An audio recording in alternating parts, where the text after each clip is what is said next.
భారతదేశ వ్యాప్తంగా జనగణన అనేటటువంటిది ఒక ఎక్సర్సైజ్ జరుగుతూ ఉంది. కులగణన అనేటటువంటి ఎక్సర్సైజ్ జరుగుతుంది. సెన్సెస్ వాస్తవానికి 2011లో జరిగింది.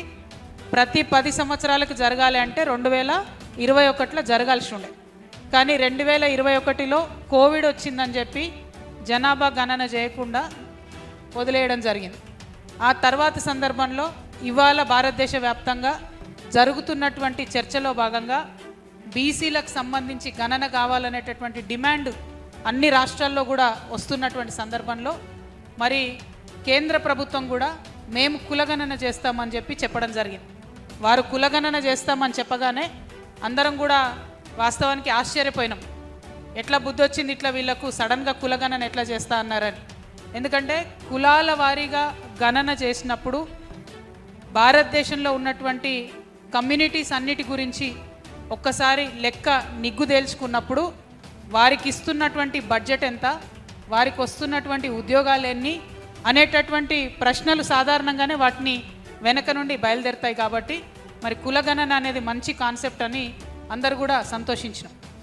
ఎప్పుడైతే కులగణన డాక్యుమెంట్ బయటకిచ్చారో, సెన్సెస్ డాక్యుమెంట్ బయటకిచ్చారో, ఆ సెన్సెస్ డాక్యుమెంట్లో కంప్లీట్గా భారతీయ జనతా పార్టీ భారత ప్రజలను మోసం చేస్తుందన్న విషయం స్పష్టంగా అర్థమైంది. ఎందుకంటే ఎస్సీ ఎస్టీ 2 కేటగిరీస్ పెట్టారు ఇంతకుముందు లాగానే రాజ్యాంగంలో ఉంది కాబట్టి. కానీ ఏదైతే ఓబీసీ అనే కేటగిరీ పెడతామని చెప్పారో అది పెట్టకుండా డైరెక్ట్గా కులము అనేటటువంటిది ఇంక్లూడ్ చేశారు. భారతదేశ వ్యాప్తంగా జనగణన అనేటటువంటిది ఒక ఎక్సర్సైజ్ జరుగుతూ ఉంది. కులగణన అనేటటువంటి ఎక్సర్సైజ్ జరుగుతుంది. సెన్సెస్ వాస్తవానికి 2011లో జరిగింది. ప్రతి 10 సంవత్సరాలకు జరగాలి అంటే 2021లో జరగాల్సి ఉండే.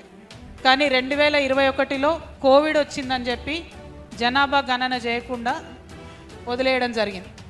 ఆ తర్వాత సందర్భంలో ఇవాళ భారతదేశ వ్యాప్తంగా జరుగుతున్నటువంటి చర్చలో భాగంగా బీసీలకు సంబంధించి గణన కావాలనేటటువంటి డిమాండ్ అన్ని రాష్ట్రాల్లో కూడా వస్తున్నటువంటి సందర్భంలో మరి కేంద్ర ప్రభుత్వం కూడా మేము కులగణన చేస్తామని చెప్పి చెప్పడం జరిగింది.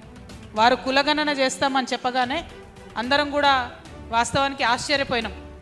ఎట్లా బుద్ధి వచ్చింది ఇట్లా వీళ్ళకు సడన్గా కులగణన ఎట్లా చేస్తా అన్నారని. ఎందుకంటే కులాల వారీగా గణన చేసినప్పుడు భారతదేశంలో ఉన్నటువంటి కమ్యూనిటీస్ అన్నిటి గురించి ఒక్కసారి లెక్క నిగ్గు తేల్చుకున్నప్పుడు వారికి ఇస్తున్నటువంటి బడ్జెట్ ఎంత, వారికి వస్తున్నటువంటి ఉద్యోగాలు ఎన్ని అనేటటువంటి ప్రశ్నలు సాధారణంగానే వాటిని వెనక నుండి బయలుదేరుతాయి. కాబట్టి